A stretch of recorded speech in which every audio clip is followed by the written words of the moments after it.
అల్లు అర్జున్ గారు నిన్న ముఖ్యమంత్రి గారు అసెంబ్లీలో ప్రస్తావించిన తర్వాత మీరు ప్రెస్ మీట్ పెడతారని అంటే పశ్చాత్తాపంతో ప్రెస్ మీట్ పెడుతున్నారని చెప్పి నేను అనుకున్నా.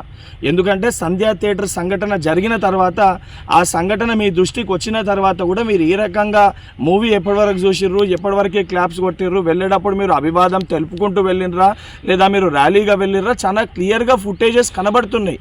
మీరు అవన్నిటినీ పక్కన పెట్టి ఏదో జరగలేదు, నా దృష్టికి రాలేదని చెప్పి మీరు మాట్లాడుతున్నారు. సరే, మరుసటి రోజు మీ ఇంటి దగ్గర కూడా మీరు ఇన్సిడెంట్ జరిగిన తర్వాత కూడా పటాకీలు కాల్చుకున్నారు.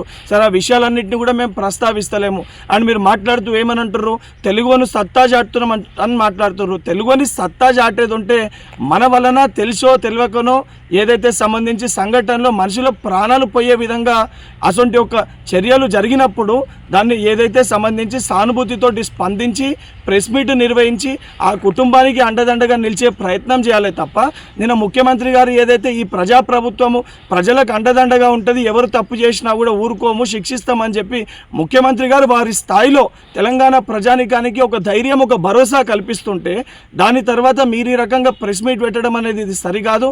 ఇప్పటికన్నా మీరు మాట్లాడిన మాటలపైన మీరు ఆత్మవిమర్శ చేసుకొని మీరు మాట్లాడిన మాటల్ని వెనుకకి తీసుకోవాలని చెప్పి డిమాండ్ చేస్తున్నా.